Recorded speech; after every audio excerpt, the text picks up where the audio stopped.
Really kept you all waiting, huh? Well, truth is, PTSD's had me down the past couple weeks. That sense of hopelessness and feeling as if no matter how hard I fight, no matter what I do, no matter how right I am, that nothing will change. Because sadly, things in my case have been progressing rather slowly. As my lawyer said, Arlington County is one of the richest counties in the United States, so I'm essentially suing the king. And given their resources, even though my case is very strong, they have many attorneys on their payroll, and you know, why would they be inclined to settle when they can try to drag it out and, hope that I run out of assets before I can settle the matter, which I won't because my arrangement with my lawyer is contingency, so I'm not going to run out of money to pay my lawyer. So there's that. But it's just really had me down because, as I said, with my therapist, where I see once a week for PTSD, she keeps hammering into me, trying to make the present better. And we go round and around, and I say, but the present sucks. I need to get out of Chester County. Nothing can be fixed until then, which is true, because, the doubt and the fear I know will all disappear anywhere but here. So it's just the effect that this area has on me, and always has on me. It just exacerbates the PTSD caused by my bullying and hazing and the retaliation I face and the lack of empathy and integrity that, in my opinion, Arlington County Fire Department exudes. They talk a big game about being progressive, but all they care about is their own PR image. They're no better than like a film studio. It's all about the money and all about looking good. And don't pull back the curtain. And bad INFJ, because I'm pulling back the curtain and not going away. They don't like that. And there's stuff I know that they wish I rather didn't. But the most dangerous man in the world in a situation like that is the man who can't be bought. When you value a sense of purpose, integrity, and unconditional love instead of wealth, power, fame, adoration, then those that can easily bestow that on you don't really have much leverage over you because they don't have anything I want. Well, I mean, a fireman's badge in that job, but come on, they won't let me back. I'm far too dangerous in their eyes now because I know things and say things. And anyway, I just wanted to give that little somewhat cryptic update. But what I really wanted to get into the meat of this one, and pardon my appearance, I'm about to go to work soon, so this is what I look like first thing in the morning when I'm bumming, and although I've been up for hours pacing and overthinking because, INFJ with PTSD and probably, definitely in an NITI loop until very recently, that's kind of what we do. But overthinking's better than self-destruction, I guess. I don't know. So I wanted to get into how the narcissist will do whatever they can to keep you at your lowest. So if a narcissist sees you as a threat to their getting their supply to their status quo, they're going to come at you with everything they got. And that is what I'm experiencing in my current situation in Chester County that's exacerbating my already PTSD. Because again, doubt and the fear will all disappear anywhere but here. London, do you need any firefighters, EMTs, soil scientists?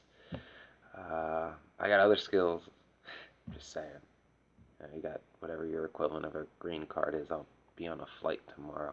But because you're outside the IFF, and I might have a chance of getting hired as a firefighter there because they're, at the very least, I don't know how much integrity is there, but it certainly seems to be more than here, and at least in rhetoric, it seems like the UK is less tolerant of old boys clubs as the United States is in many places in the United States, especially Chester County.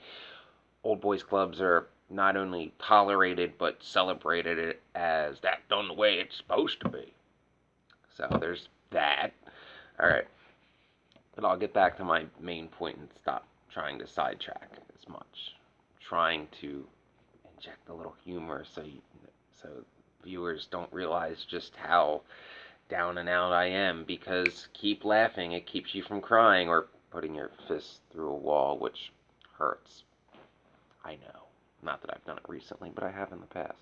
So, the narcissist will want to keep you at your lowest. Whatever doubt and fear you feel, they'll want to exacerbate. They'll want you to second guess anything you're thinking. And in my case right now, they're trying to, like, almost recondition me to doubt myself.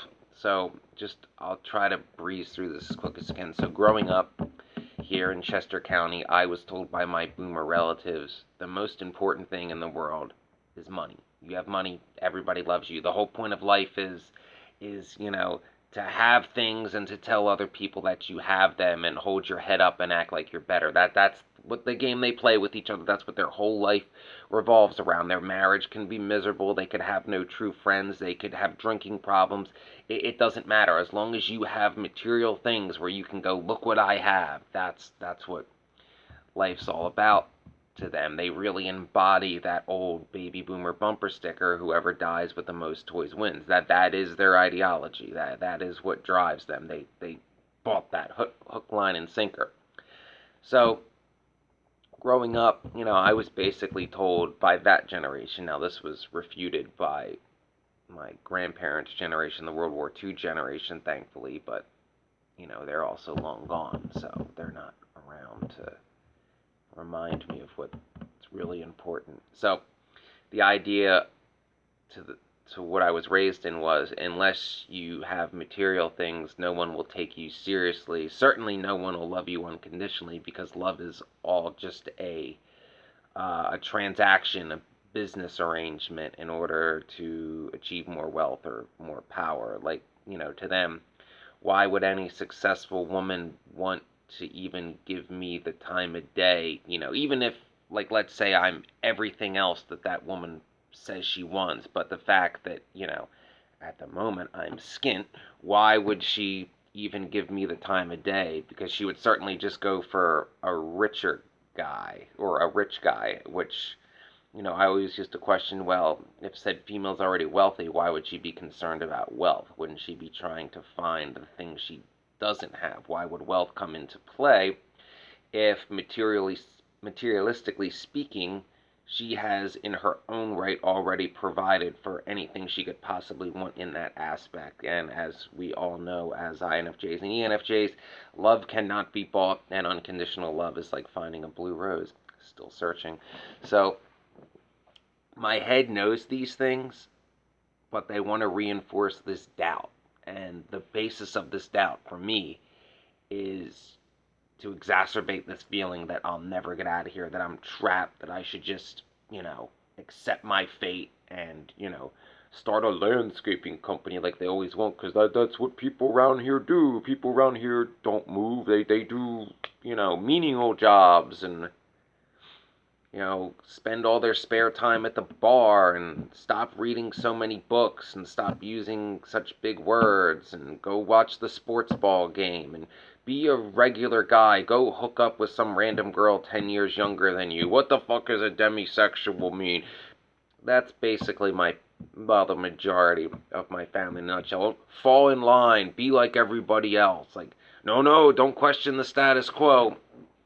Which, for years now, I've been calling them out and their hypocrisy and their double standards. And one thing they do give me credit for is, for years since I was a kid, the one thing they would give me credit for is that I have a very, very good memory.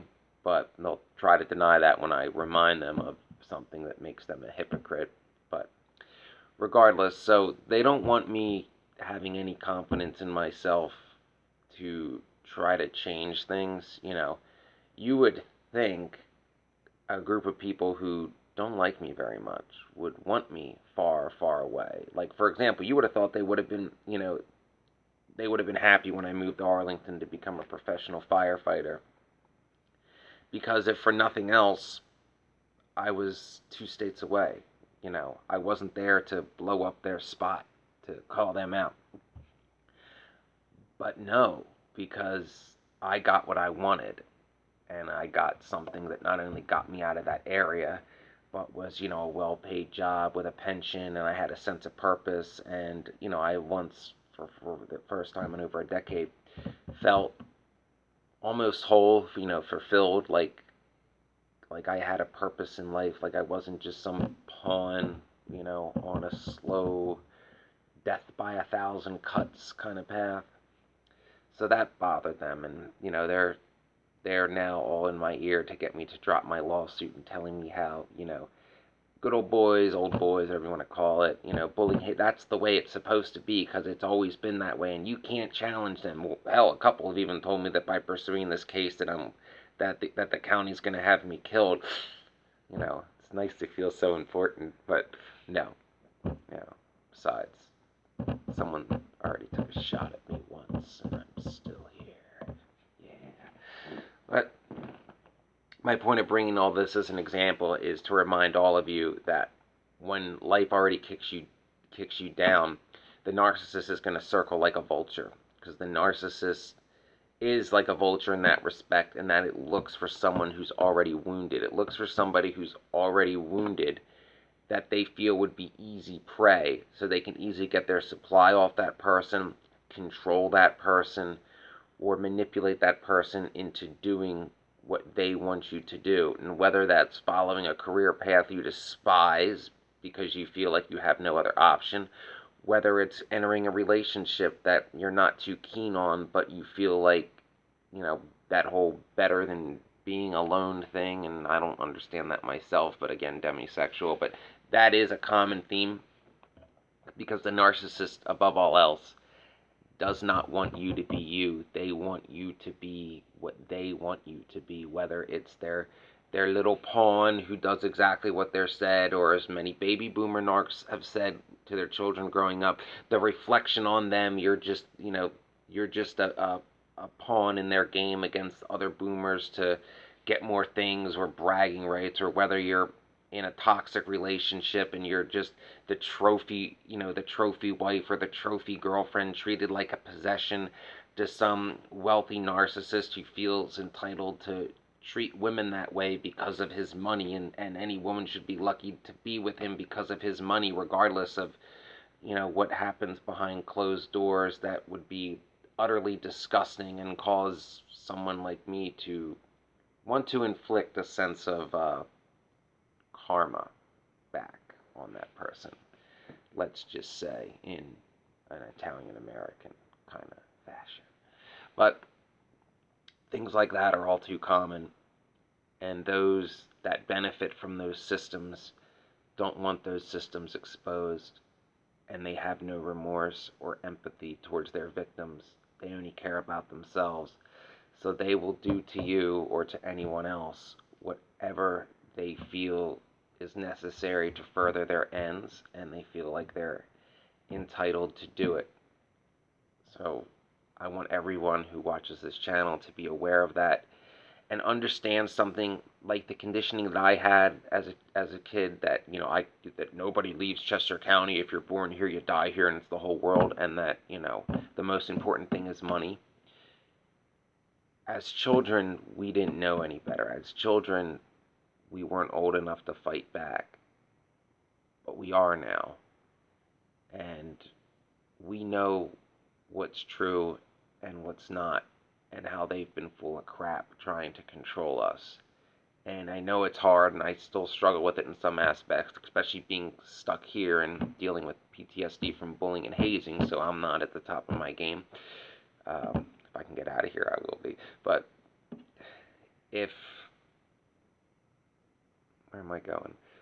If you feel like that conditioning's coming back, understand it's a lie. I know it's a struggle sometimes in your own head, because that's been beat into you for so long, that this is what's important and this is what you're supposed to do, and that you're wrong. Because remember, with a narcissist, you're not allowed to be right. You know, if you're a black sheep like me, if you're a target of narcissistic abuse, whether it's, from childhood or in a workplace setting like what I went through too, you're not allowed to be right. It doesn't matter what proof you have. You are by definition wrong.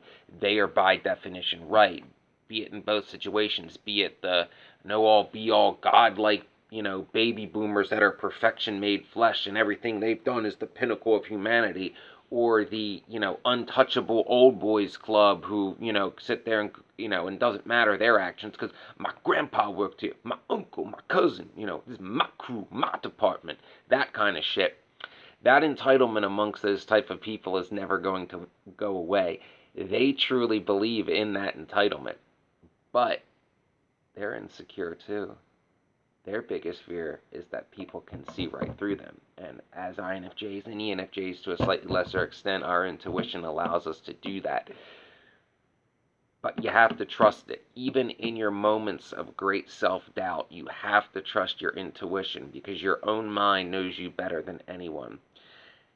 And a narcissist, like a vulture, like I said, will pounce on that self-doubt and try to back you into a position where you either can't say no or you feel like you can't say no, and exploit you to get you to do their bidding, whether for financial gain, for exploitation, pleasure, or just for a sense of narcissistic supply that they feel that you can't say no and they get off on that.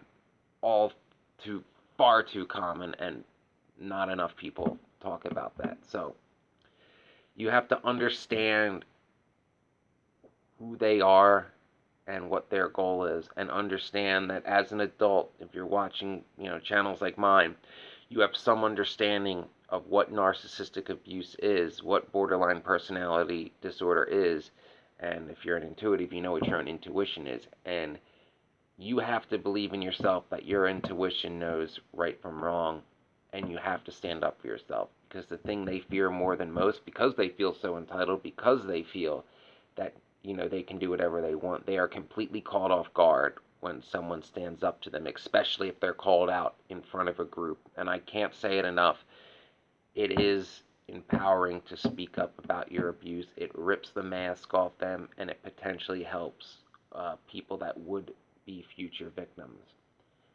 And it takes away something the narcissist loves, that mask, that false sense of being a good person, that false sense that people adore them, and they can, play this character, this character that everybody adores, this pillar of society. You take that away from them, it crushes them. Because they're, to our narcissists, their whole life is a lie. And the truth is toxic. The truth terrifies them. But as much as they try to bury it, the truth wants to be known. So remember, always trust your intuition, never sell out your integrity, do the right thing at all costs, even if it means you'll be skint like me, and try to help others whenever you can. I'm going to be putting more videos up in the near future.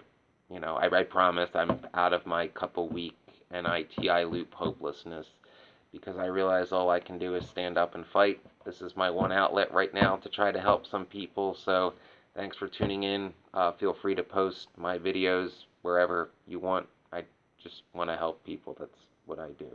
So if these videos helped, I appreciate everyone who takes the time to listen to a, out of work professional firefighter, INFJ demisexual suffering from post-traumatic stress disorder. So thanks for taking the time.